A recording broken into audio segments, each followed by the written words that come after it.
position is neutralized, and infantrymen push forward to extend the breach, driving toward the core of the Gothic line.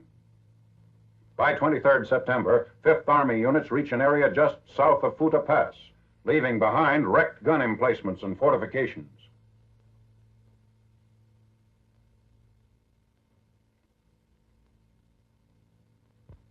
A gun emplacement dominating the roadway.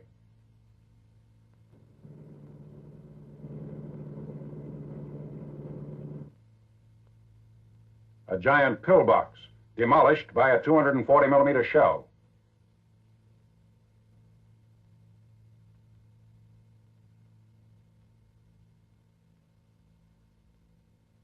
The barbed wire approaches to an anti-tank ditch. This ditch extends for a distance of 1 mile and is covered by a series of anti-tank concrete pillboxes.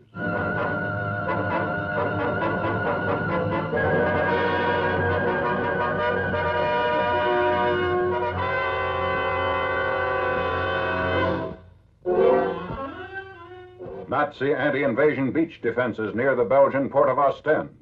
Here, bombs attached to steel girders were placed at strategic points within wire entanglements.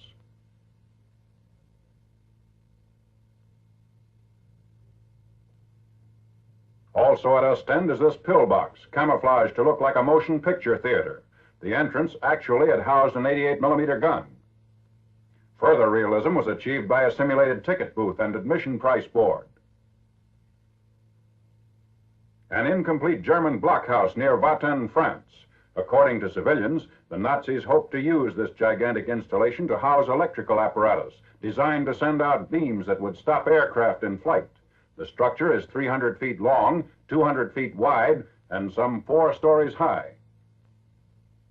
Steel doors meant to operate on rollers are 8 feet thick, 24 to 25 feet high.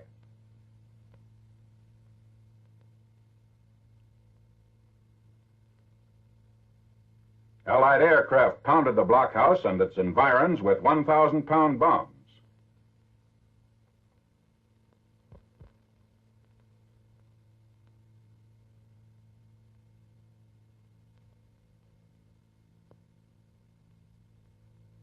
A German airdrome at Steenokkertzeel, Belgium, camouflaged to look like a rural settlement. The control tower disguised as a church.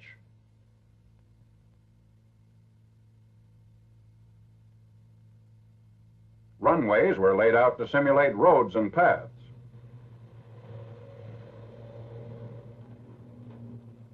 Airdrome facilities bombed by the RAF.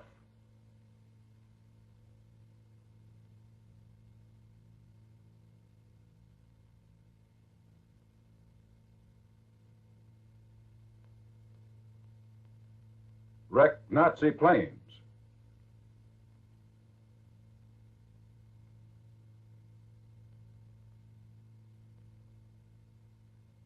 What might be taken as a block of houses and shops is actually the entrance to a spacious hangar, now used as a repair shop by the RAF.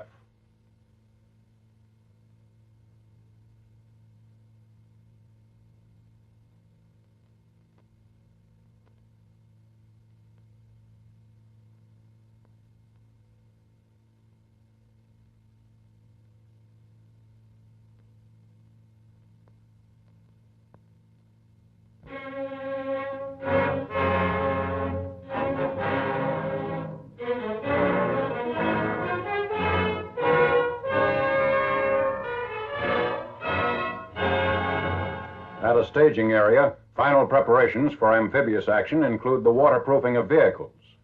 Asbestos grease is made ready for application to motor parts. All electrical connections are covered with the compound.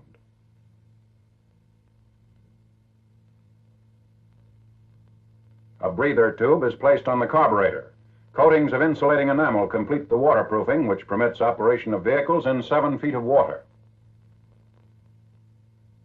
Troops board an LCI for the attack on Morotai Island, northernmost of the Halmahera group. U.S. and Australian warships support the operations.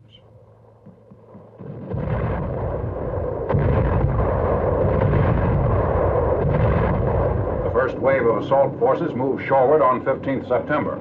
Initial landings are made at 0830 hours. The American troops are virtually unopposed.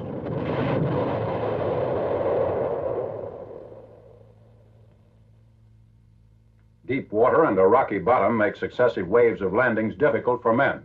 Elsewhere, there's considerable mud which bogs down vehicles. However, in less than an hour, 2 beachheads are established. This latest leap in the island-hopping campaign advances our forward lines about 300 miles in the direction of the Philippines.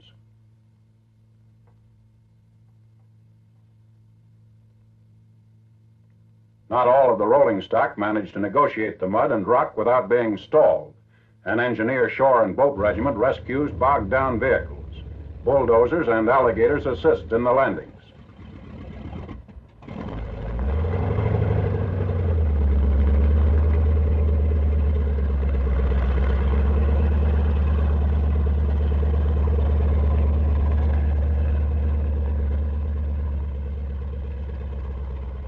General Douglas MacArthur, who accompanied the amphibious force, inspects the newly acquired base, which is within easy fighter range of Mindanao.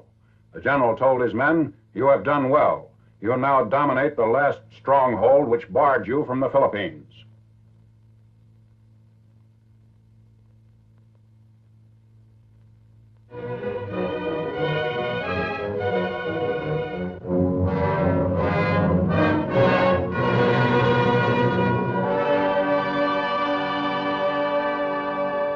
At a secret Army Air Forces base in Southeast Asia, B-29s of the 20th Bomber Command in readiness on the flying line for a strike on Palembang, Sumatra.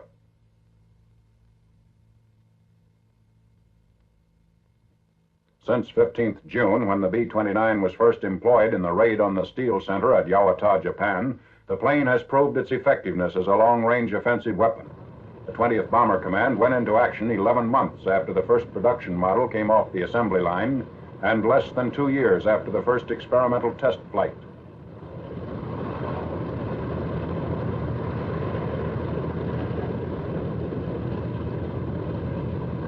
Among Super Fortress features is a new flap design.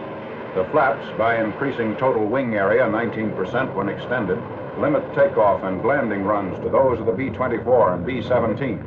The plane is a third again the size of the Flying Fortress.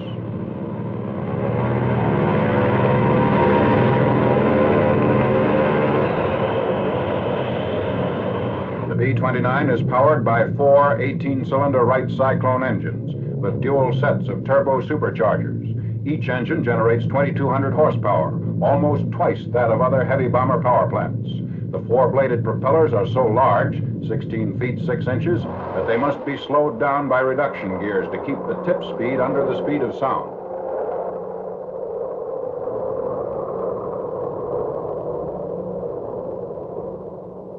The Super Fortresses return to their secret base after successful completion of their mission against Palembang.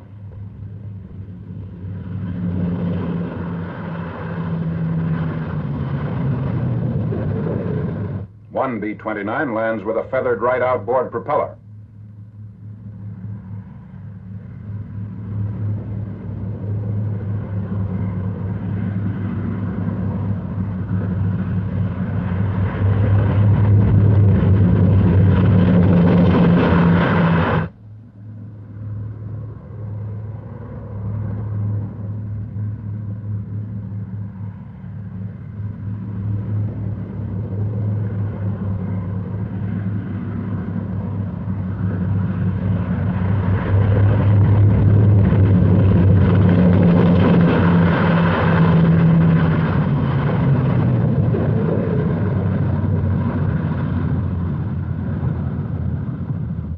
Brigadier General Laverne G. Saunders, commanding 20th Bomber Command, with a staff officer.